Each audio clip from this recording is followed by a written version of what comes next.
بسم الله الرحمن الرحيم. وأصلي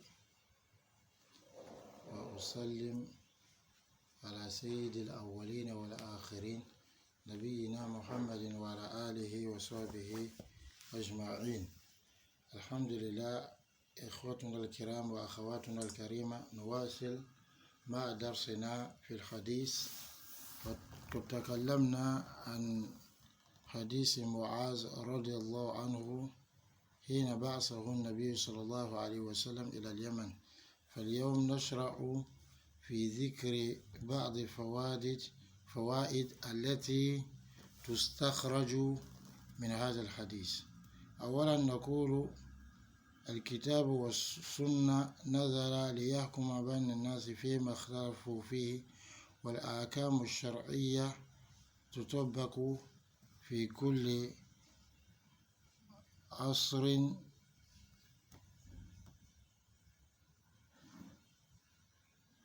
ومصر. الحمد لله. وثانيا وجوب بعث الدعاة إلى الله من قبل ولي أمر المسلمين في مكان يحتاج إلى الدعوة، وهذا دعوة النبي صلى الله عليه وسلم وهديه أن يبعث الرسل يدعون إلى الله عز وجل. ثالث أنه ينبغي أن يذكر الداعية حال المدعوين حتى يتعاهب لهم علما وخلقا، ولئلا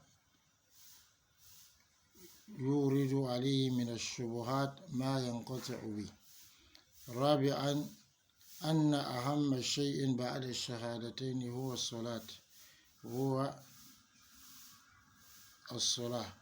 وأن الصلوات الخمس تجب في كل يوم وليلة، ثم الزكاة، ثم بقية فروض الإسلام.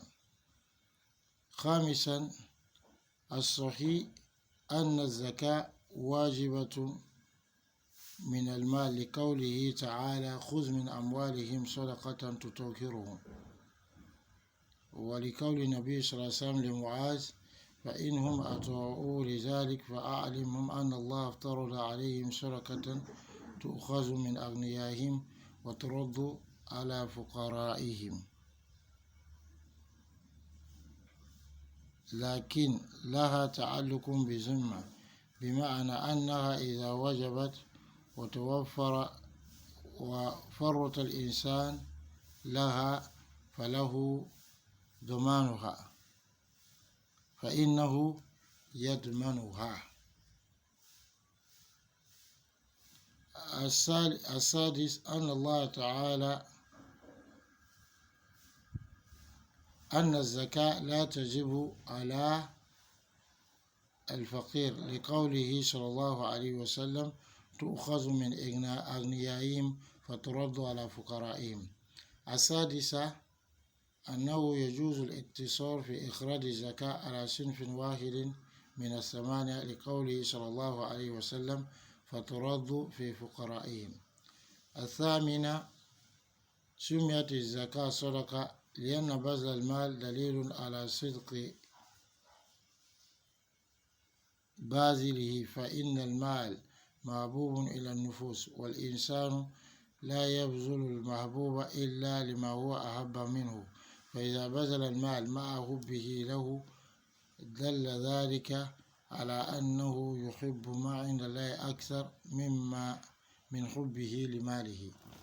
التاسعة تحريم الظلم، وأن الإمام ينبغي أن يعز، ولأنه يأمرهم بتقوى الله تعالى ويبارك في نهيهم عن الظلم ويعرفهم قبح عاقبته. العاشرة أنه يجوز للساعي على الزكاة أنه لا يجوز للساعي على الزكاة أن يأخذ أكثر من الواجب، وأنه يحرم عليه أخذ كرائم المال في أداء الزكاة، بل يأخذ الوسط. الحادي عشر دعوة المظلوم مستجابة، وأنه يجب على الإنسان أن يتقي الظلم ويخاف من دعوة المظلوم. Donc on continue avec notre cours de hadith. Donc le hadith où Rasulullah a envoyé Muaz bin Jabal au Yémen.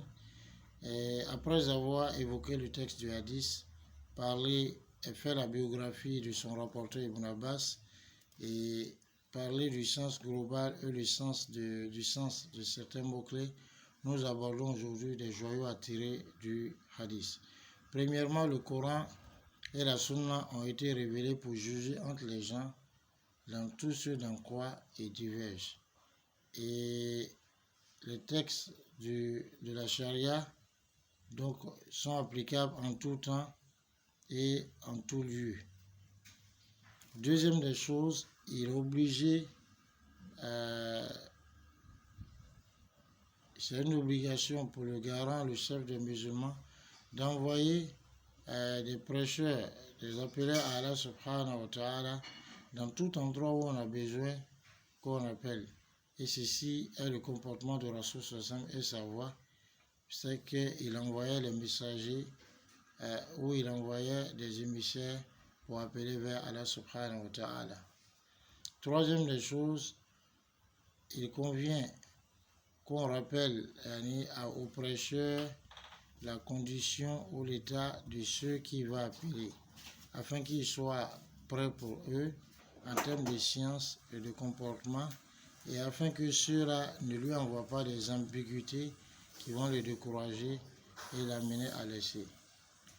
La quatrième des choses, c'est que la chose la plus importante après les deux témoignages, c'est la prière.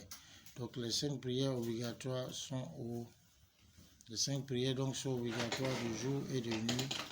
Et ensuite la zakat et ensuite les autres fara'id.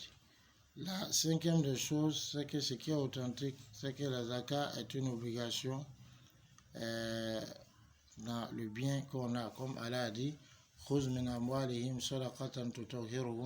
prélève une partie de leurs biens en termes de sadaqa par laquelle tu les purifies.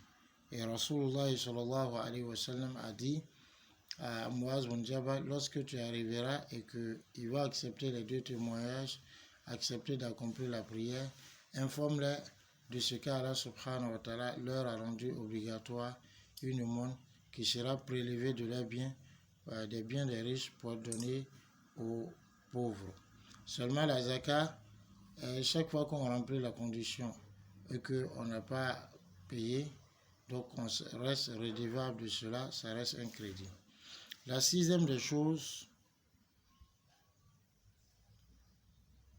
c'est que la zakat n'est pas obligée sur celui qui est pauvre, c'est-à-dire celui qui n'a pas atteint les moyens, qui n'a pas les moyens. De même, on ne donne pas la zakat à celui qui est déjà riche, qui a les moyens. Et la preuve de cela, c'est la partie du hadith où il dit une aumône qui sera prélevée des biens de les riches pour être donnée aux pauvres. À moins que ce riche-là, à qui on donne, fasse partie de ceux donc qui collectent la zakat et on leur donne. Septième des choses, il est permis de se limiter à une seule catégorie parmi ceux qui reçoivent la zakat. C'est-à-dire, on a 8 catégories, comme le Coran l'a bien cité, mais on voit dans le hadith, il dit « Faturaddu fi fuqara'ihim », c'est-à-dire des biens qui sont prélevés sur les riches pour être donnés à leurs pauvres. Il n'a pas cité les autres catégories, ce qui est une preuve qu'on peut se limiter à une seule catégorie parmi les 8 à laquelle on donne la zakat. On a appelé la zakat sadaqa parce que la dépense du bien est une preuve de la véracité de celui qui dépense. Parce que l'argent ou le bien est quelque chose que les âmes aiment, et l'homme qui dépense ce qu'il aime, l'homme ne dépense ce qu'il aime si ce n'est pour quelque chose qui lui est plus aimé. Lorsque l'homme dépense son bien alors qu'il aime ce bien-là, cela prouve que il aime ce qui est auprès d'Allah plus que son amour pour ses biens. Une autre chose, c'est qu'il est interdit d'être injuste, et il convient que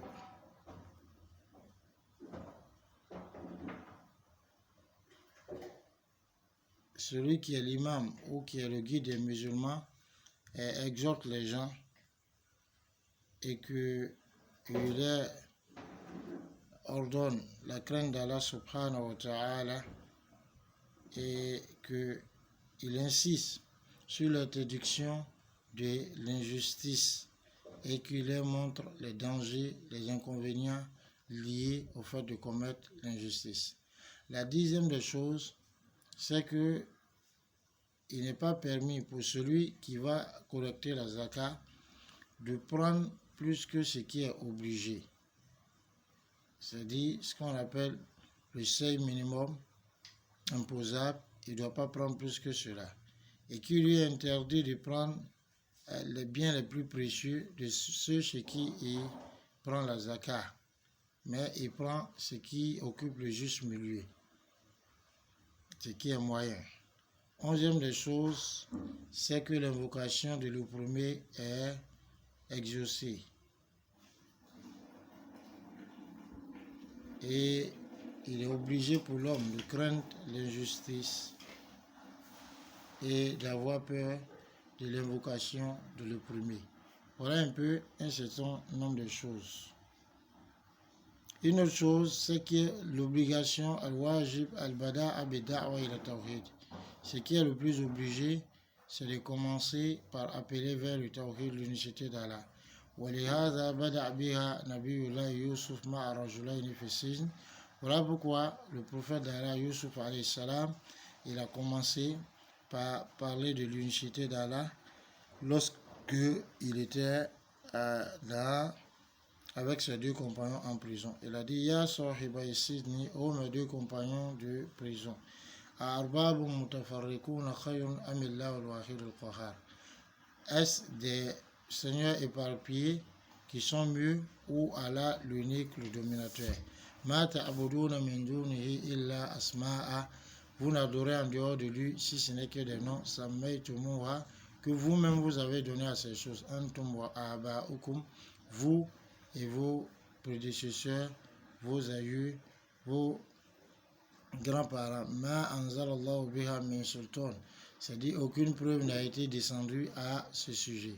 Inil hukmu illa lillah. Le jugement n'appartient qu'à Allah subhanahu wa ta'ala. Amara Allah ta'budu illa iya. Il a ordonné de n'adorer que lui seul. Dhalika dinul qayyim. Ceci est la religion de la droiture. Walakin aktharun nas la ya'lamun. Mais la plupart des gens ne savent pas. Ensuite,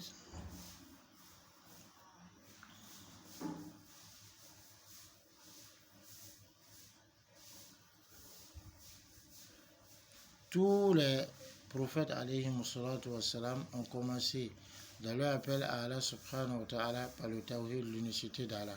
Ainsi, eux tous, quand ils venaient à leur peuple, ils disaient Ya qawmi ubudullaha ma lakum min ilahin ghayru. Ô mon peuple, adorez Allah subhanahu wa ta'ala, en dehors de qui vous n'avez pas d'autre divinité à adorer. Donc, tels sont, tes frères et sœurs, un certain nombre de joyaux qu'il fallait tirer de ce hadith, car Allah nous accorde la bonne compréhension. Assalamu alaikum wa rahmatullah.